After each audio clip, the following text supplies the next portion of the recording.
Stop worrying. I actually believe that worrying is the same as having a concern. Like it's a noble thing. You wanted to do the right thing, you wanted to prevent bad things from happening.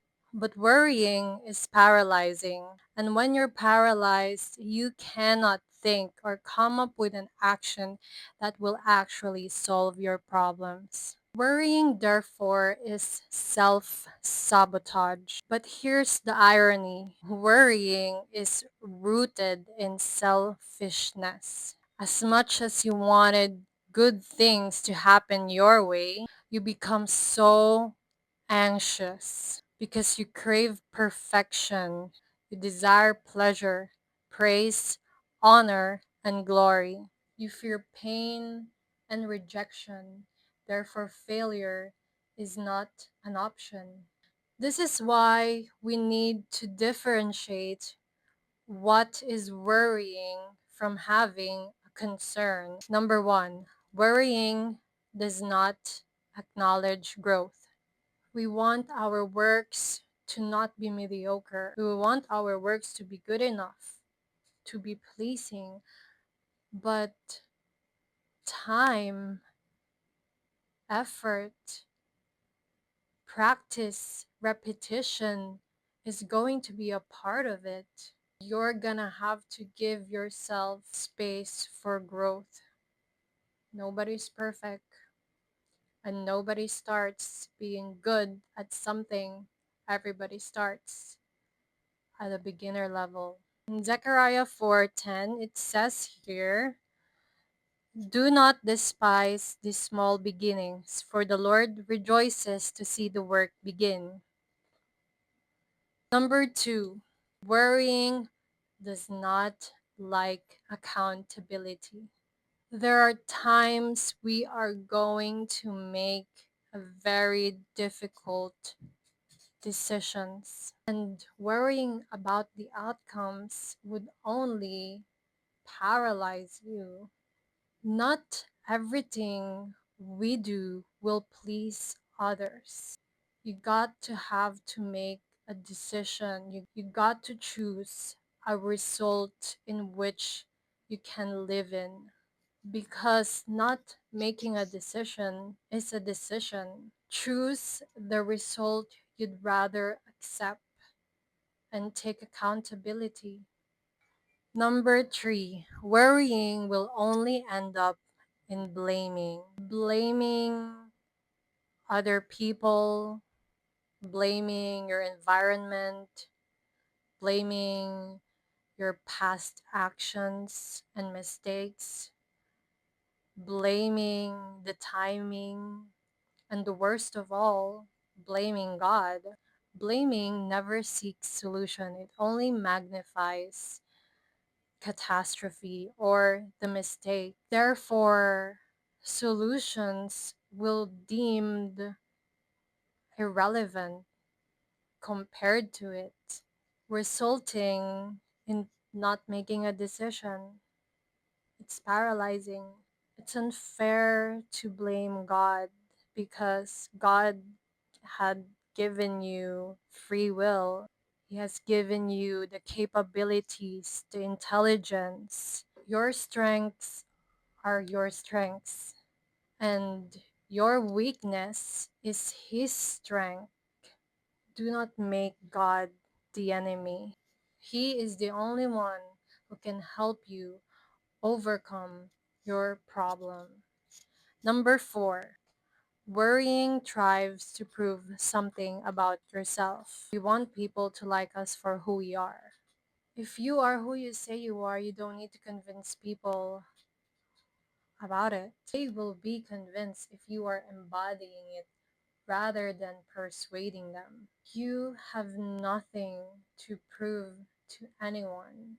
What you need to learn is to actually act on your beliefs. If you believe you're a good person, embody being a good person. So if you have a belief in which you need other people support and help, what you need to learn is the ability to communicate what you want, why you want it, why they should want it, and why you should help each other achieve it. If they still don't want it, they don't want anything to do about it, you don't have to prove anything. Say you'll do it and then act on what you say you're gonna do. That will probably earn their respect even if you can't convince them otherwise.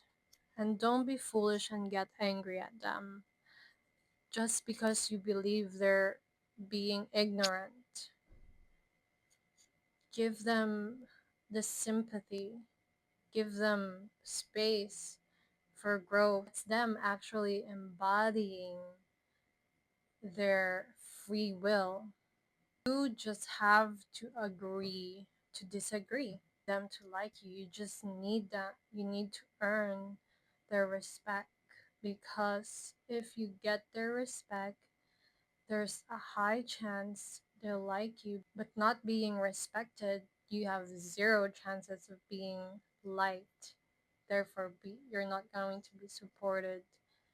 It's given we love ourselves. It's by design. You don't have to love yourself because you already love yourself.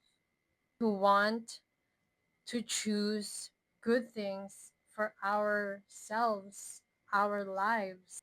But the problem is, time and time again, we fail to identify what is good for us because of deception.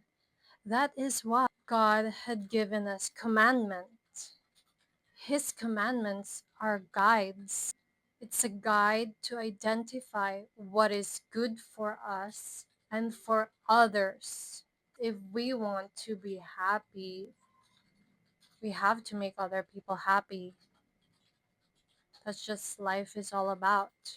No man is an island. We were commanded to love others as much as we love ourselves. How we love ourselves is the standard of how we're supposed to love others.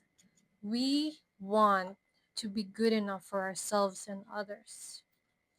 Worrying or being anxious about being will only stop you from serving your purpose, helping others.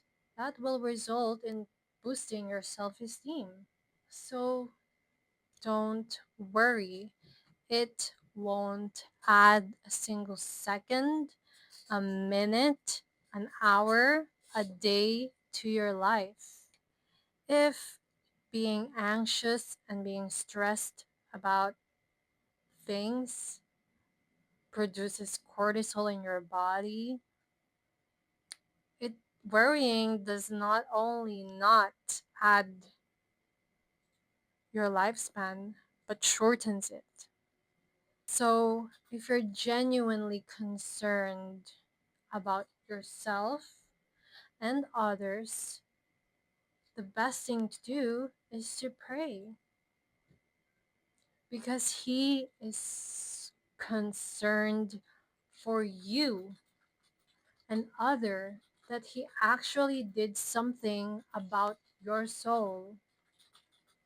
Jesus Christ died and defeated the grave for you. Ask for guidance. And when you ask, believe. Believe that you will get an answer because God will give you an answer. And when He gives you an answer, you better execute on it because God knows best for you and for everyone. So when you're worrying, don't lie on your bed and bed rot in anxiety. Go down to your knees and pray. Why worry when you can pray?